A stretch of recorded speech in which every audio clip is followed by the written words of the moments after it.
Hello all.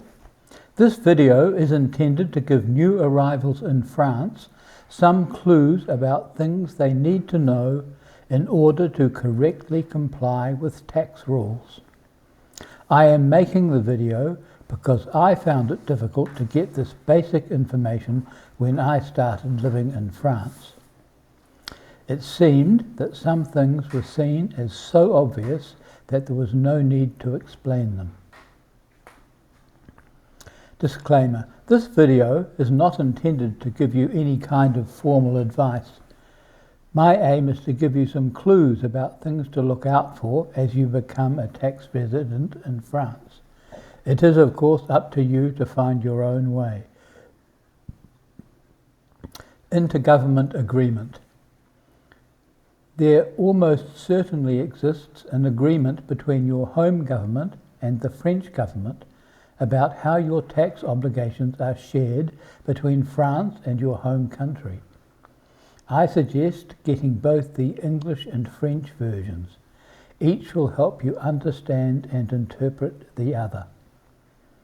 Some things will be taxed in France, others in your home country, some in both, and some in, unlikely, neither country.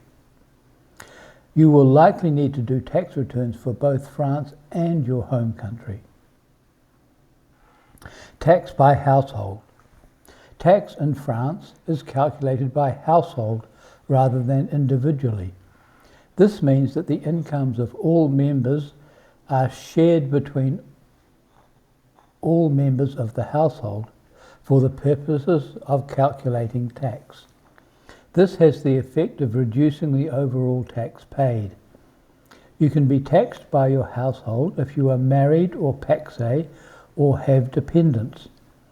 Usually, the bigger the household, the lower the tax you pay on a given income.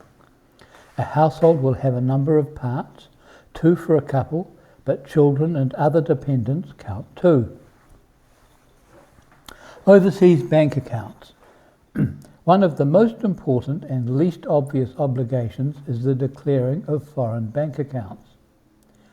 When you submit your first tax return in France, you will find, if you look closely on the last page in the small print, that you may declare foreign bank accounts. Declaring all your bank accounts outside France is in fact obligatory. The penalties for not declaring them are enormous. €1,500 per account per year. As a new arrival, you will certainly have some bank accounts outside France. The obligation is not obvious and not hugely onerous, but very expensive if overlooked. Take care. Annual process and set dates. The French tax system is quite regimented. There is an annual process with fixed dates for submitting returns. These dates depend on where you live in France. You can submit tax returns online. After you receive a bill, an avis d'impôt, you can do a correction also online. Do the best you can the first time and fix later if necessary. There are seemingly rights to submit corrected returns up to 3 years later. Messagerie sécurisée. On the tax website, there is a messaging service which you can use for communicating with the tax people.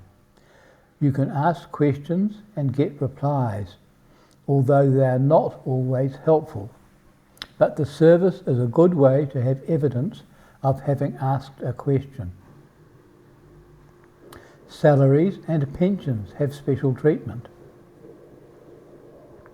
Salaries and pensions have special status and effectively have a lower rate of tax. This may be because when you earn a salary, or indeed when you are receiving a French pension, your social security obligations are met by your employer.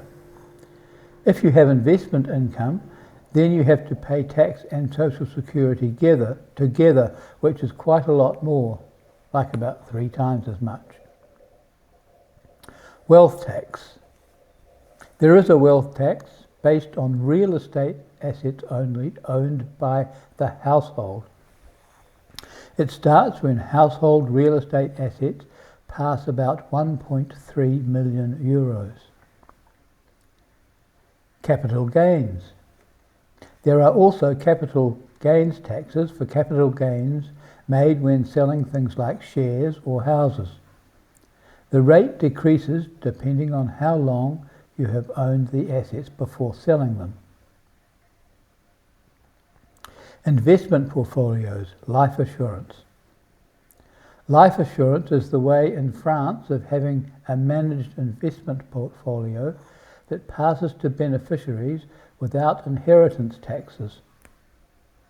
To get tax advantages from assurance fee, it is apparently necessary to start the investment before the age of 70. The right to make a mistake, the droit à l'erreur. There is in France the right to be excused for honest mistakes. There are some rules about it, mainly that you must have acted in good faith and that you cannot make the same mistake twice. The catch is that you have to make your request to the service with which you made the original mistake. This may involve that department having to give you back money no longer due to them. I made the mistake by not declaring my New Zealand bank account, but did not succeed in getting the penalties fully lifted by claiming under the droit à l'erreur provisions. They did not refuse my request. It was just that nobody replied to my several letters asking for it. Getting help.